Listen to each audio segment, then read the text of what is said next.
Bienvenue Stop Invest, la chaîne des tops d'investissement. Ici, on parle essentiellement d'entreprises de qualité. Et TNT a publié ses résultats financiers ici pour le quatrième trimestre de l'année 2022. D'accord? C'est le moment de faire le bilan par rapport à cette compagnie. Et vous savez que nous, on aimait déjà cette compagnie-là. Ce qui est bien, c'est que vous avez reçu une note d'analyse ici le 22 du mois, le 7 du mois de décembre. Donc, il y a plus d'un mois aujourd'hui. Qu'est-ce qu'on disait sur les deux dernières parties? La stratégie de restructuration et de rationalisation du portefeuille de l'entreprise se déroule bien. La direction a récemment augmenté son objectif de fin d'année pour la couverture des consommateurs par son réseau 5G de 30% pour atteindre 130 millions de consommateurs. AT&T a atteint son objectif initial au cours du troisième trimestre. Elle a également bien progressé dans ses efforts pour atteindre son objectif de 6 milliards de dollars d'économie de coûts. En effet, elle prévoit de réaliser environ 4 milliards de dollars d'économie d'ici la fin de l'année. Ça, je parle de 2022. D'accord? Et je parle de 2022. Ça, c'est la note précédente. Donc, il faut s'attendre à de nouvelles charges de restructuration au cours des 2 prochains trimestres car la société continue de rationaliser ses activités. Les résultats sont encourageants jusqu'à présent. Bien que la société ait réduit son dividende lorsque les activités de Warner Media ont été cédées, ce qui est une bonne nouvelle pour moi, d'accord, AT&T génère toujours un flux de trésorerie important et le dividende est bien couvert. Dans l'ensemble, les investisseurs patients devraient être récompensés sur une période de 3 à 5 ans et le généreux dividende vaut la peine d'attendre. Ça, c'était le 7 du mois de décembre. Vous avez retenu quoi? Couverture du réseau, 130 millions en termes d'objectifs au réseau 5G, ok? Entre vous et moi, il y a plusieurs types de réseaux 5G. Faites très attention à ce niveau-là. Je vous dis ça entre parenthèses, allez fouiller. Comparez le réseau 5G ici de la compagnie T-Mobile et le réseau 5G ici de Verizon et de AT&T. T-Mobile est plus avancé. Et alors que moi, j'aime AT&T, on s'entend bien. Excusez-moi, oui, c'est bien ça. T-Mobile est plus avancé alors que moi, j'aime AT&T. Donc, il faut dire la vérité. Sur le plan technique, T-Mobile est avancé. Mais AT&T peut se maintenir également parce que sérieusement, le consommateur, franchement, Internet est déjà assez rapide comme ça. Donc, je ne sais pas quelle sera exactement la grande différence ici avec la 5G. Mais bon, bref, ça reste ici un argument marketing. So, on a parlé de couverture réseau. D'accord? Est-ce que ça a été le cas? On va dans les rapports financiers. Qu'est-ce qu'ils vous disent? Mid-band 5G spectrum covering 150 million people, more than 2 times higher than original end of year target. Donc, on a atteint l'objectif. Notre objectif était de 130, on est à 150. Plus que prévu. D'accord? Donc, validé. Deuxième chose, qu'est-ce qu'on avait? AT&T, on avait ici économie de coûts. Objectif, c'est de 6 milliards et il s'attendait à faire 4 milliards en 2022. Qu'est-ce qui a été fait? Achieve more than 5 billion of 6 billion plus run rate cost saving target at year end. Donc, sur les 6 millions d'économie de coûts, on est à 5. Et on avait prévu 4. Plus que prévu. On continue ici. Excusez-moi, je n'ai rien inventé. Hein. Tout est dans les rapports financiers, la lecture libère, parce que cette note d'analyse ici découle de quoi? Conference call, rapport financier ici, d'accord? Point. Et à partir de là, on fait la note d'analyse que vous pouvez recevoir normalement si vous êtes abonné au service Top Picking, ok? Parce que la note d'analyse présente, je l'ai envoyée à la Top Newsletter quand le Top Picking n'existait pas encore. Maintenant, on va regarder uniquement les meilleures entreprises pour le service Top Picking. Donc, ça dit que l'analyse sectorielle, tout le monde va l'avoir, que vous soyez à Top Newsletter ou bien Top Picking. Top Picking, on l'appelle également Top Premium. Donc, ne vous inquiétez pas, c'est la même chose. D'accord, le lien est dans la description de cette vidéo aussi. Donc, note d'analyse pour le S&P 500 uniquement pour les sociétés disponibles. Quand on fait l'analyse sectorielle, je peux vous donner à peu près les entreprises que j'ai regardées également. Par exemple, si je regarde le secteur automobile, comme dernièrement, on m'a posé la question de savoir est-ce que je peux avoir Mercedes-Benz, est-ce que je peux avoir Ferrari, etc. Vous savez que la note d'analyse sur le secteur automobile, ici, vous avez reçu les entreprises en question. D'accord? Donc, par exemple, là, quand je fais une analyse fondamentale que moi j'appelle l'analyse quantitative ici, vous pouvez en faire la demande. Par exemple, vous voulez que j'analyse, par exemple, une compagnie comme Comcast, quantitativement, vous me demandez dans le Discord et on le fait. Et chaque mois, je vous partage 2 entreprises qui, selon moi, sont sous-évaluées et ce sont essentiellement des compagnies américaines parce que, comme je vous l'ai dit, américaines ou canadiennes, je me réserve le droit entre les deux parce que je suis au Canada, donc je suis dans ma zone géographique uniquement des entreprises qui, moi, m'intéressent pour mon portefeuille personnel également. Ok? Je ne vous promets aucun rendement. Attention. Je propose l'entreprise, on en discute, on parle de l'entreprise du point de vue fondamental, quantitatif ainsi que qualitatif. Ceux qui ont reçu la première entreprise, vous savez qu'il y avait on s'est bien entendu sur le plan quantitatif, parce que si on ne dit pas les rapports financiers de cette compagnie-là, on ne peut pas bien comprendre. Ceux qui sont dans le Discord savent de quoi je parle. Donc, on a un Discord privé ici. Dans le moment où vous abonnez, n'oubliez pas, vous avez le Discord également. C'est à ce niveau-là qu'il faut aller poser toutes les questions. S'il y a un quelconque souci, envoyez-moi également un courriel. C'est tout à fait possible. Donc, n'hésitez pas, la somme est modique. Vous la voyez ici, c'est 1 an. Voilà, vous faites la division sur 12 pour le travail qui est fourni ici. Vous imaginez que ça, c'est tout à fait cadeau. Et on partage uniquement des entreprises qualitatives qui sont sous-évaluées et on les suit à la lettre, donc jusqu'à une validation de la thèse. J'aime Verizon, j'aime AT&T et je le mentionne parce que je l'avais déjà mentionné précédemment. Donc ne vous inquiétez pas, ce n'est pas ces deux entreprises-là que vous allez trouver dans le top picking ici. D'accord? On a parlé d'autres entreprises ici. Donc on revient ici. Ça a été dit à ce niveau. D'accord? Ça a été mentionné. Et quand une entreprise mentionne les informations, on suit pour voir si elle réalise exactement ce qu'elle a prévu. Et c'est le cas pour AT&T. Et vous savez que je n'aimais pas le PDG d'AT&T. D'accord? Mais ces derniers mois, il a pris les bonnes décisions. Et je suis bien content de voir ce que je suis bien content de l'évolution des choses ici. Et pour le moment, l'action ici est quoi? Toujours à ce niveau. On vous donne ici un dividende de combien? À peu près de 5,59%. Et je vous ai dit ici que si cette compagnie-ci vous verse la totalité des bénéfices nets en dividende, en date d'aujourd'hui, vous aurez peut-être, la totalité des free cash flow en dividende, en date d'aujourd'hui, vous aurez un rendement à peu près de 14%. Oui, non, excusez-moi, de 10%. Oui, vous allez me dire, oui, et la dette, etc. Oui, la dette, on va parler de la dette justement. Ici, on mentionne qu'elle a près de 160 milliards de dettes ici, parce que quand vous regardez la valeur d'entreprise, encore on pourra ajouter quelque chose ici, d'accord? Combien est-ce qu'elle a remboursé cette année en termes de dette? On regarde ici, on fait recherche ici, on va faire un dette, d'accord? Dette, on va regarder au niveau de la dette ici, dette, operating cash flow, CAF, elimination, ok. Free cash flow from continuing operation, 14 milliards, full year. Total debt was 136 milliards par là, 135,9 au quatrième trimestre. Et la dette nette était de 132 milliards. OK? Donc, je continue ici. Ça, c'est 132 milliards, c'est la dette nette. Maintenant, qu'est-ce qu'elle a remboursé combien pour cette dette-là? Je cherche le remboursement de la dette ici. Dette.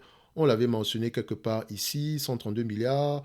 Less cash, directive investment, ok. Dette, 24, ok. Donnez-moi juste un instant, je vais aller regarder ça ici. Earning, on l'avait mis à ce niveau. Ok, où est-ce que c'est? Run rate, 24 minutes debt, ok. Donc ici, avec génération de 14 milliards de free cash flow ici, et ils ont remboursé la dette à peu près 24 milliards dans cette dette-là. D'accord? Donc la dette nette ici a été réduite de 24 milliards. D'accord? Ils ont réduit la dette. 24 milliards en une année. Bon, attention, ça provient des free cash flow, du cash en banque et également de la vente de certains actifs de la compagnie. Ok, les actifs ici qui ne sont pas essentiels au service de télécommunication.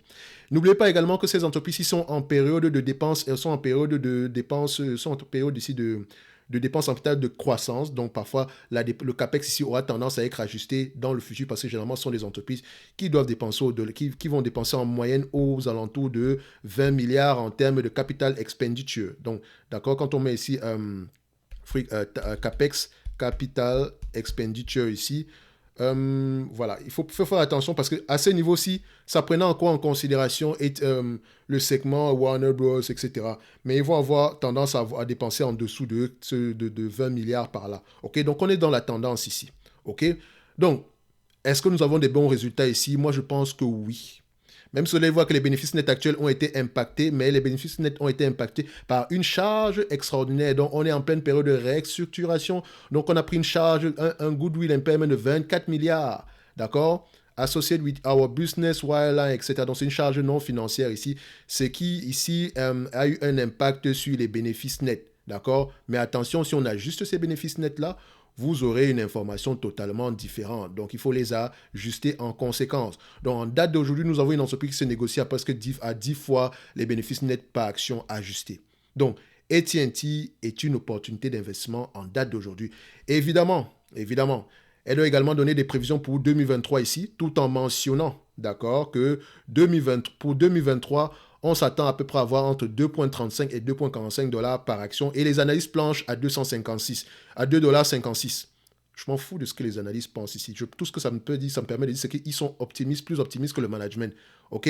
Donc, entre 2,35 et 2,45 à 10 fois les bénéfices, on est déjà à 23 $. Donc, ça dit que le prix actuel n'inclut même pas n'inclut pas une quelconque croissance ni quoi que ce soit. Donc, et également, ça permet ici à l'entreprise de pouvoir payer le dividende actuel qui est tout simplement tenable à long terme et de rembourser sa dette. Je vous ai dit ici, si elle prend juste les free cash flow, elle peut rembourser sa dette ici, pas rembourser, mais techniquement, en 5 ans, elle peut rembourser 35 milliards ici.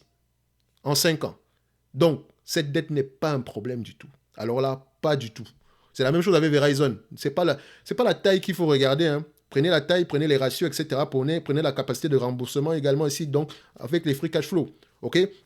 Donc, en termes d'ajout ici, ce qui est important également, le post-pay ici, ils ont ajouté à peu près 656 000 net subscribers, d'accord, au 4e trimestre. Donc, vous allez voir ici qu'ils vous mentionnent que plus haut, voilà, on est à peu près à ce niveau-ci. Ça fait, sur le segment fibre optique ici, donc fiber, donc Internet, ça fait 12 trimestres qu'on ajoute plus de 200 000 personnes. Donc, vous pensez qu'ils prennent les 200 000 personnes là où?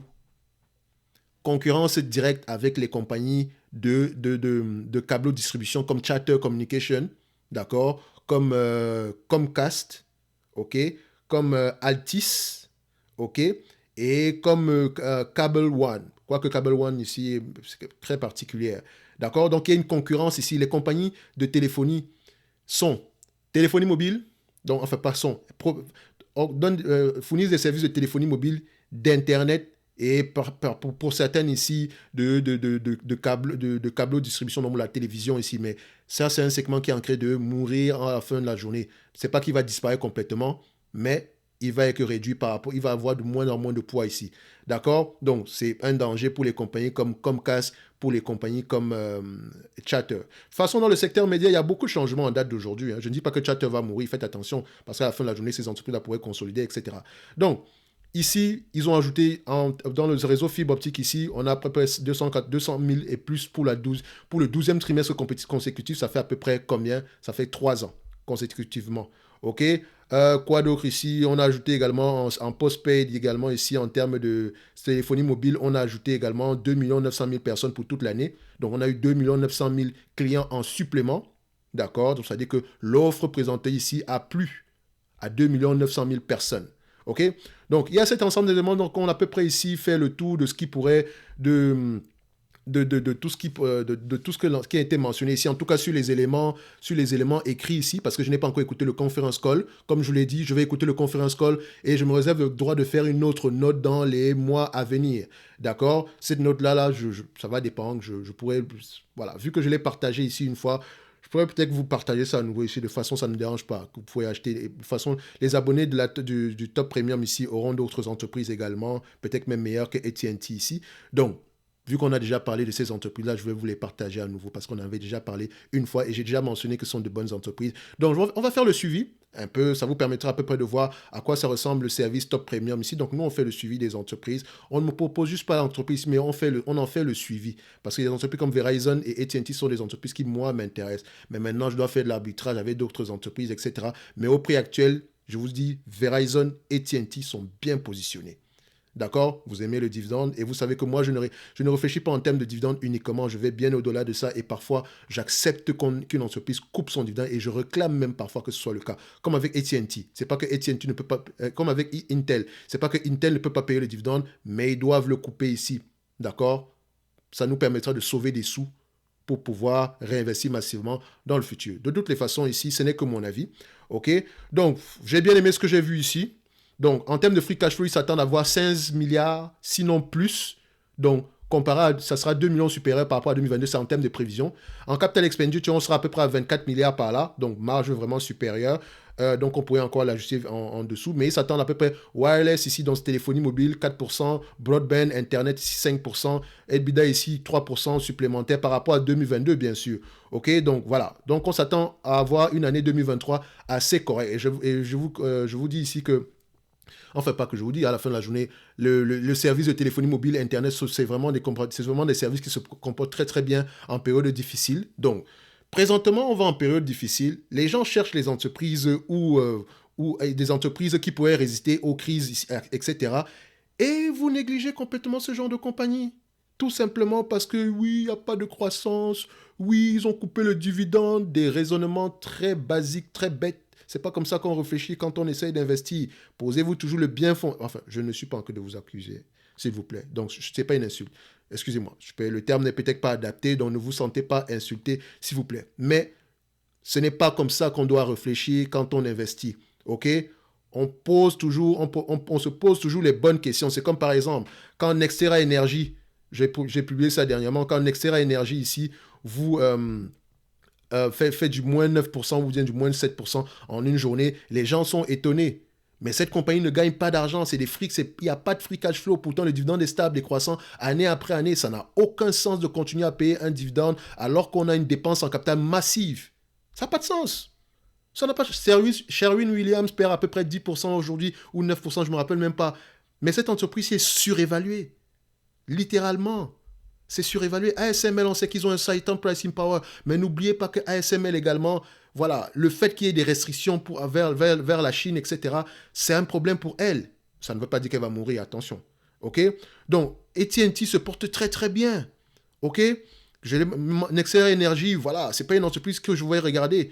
D'accord? Donc, voici une interview à aller suivre. Donc, la chaîne Finance Academy. J'ai bien aimé cette interview de William Higon. Ça vous permettra à peu près de vous situer à peu près, de voir comment est-ce qu'un stock picker qui gère du capital réfléchit, quelqu'un qui a également une performance exceptionnelle.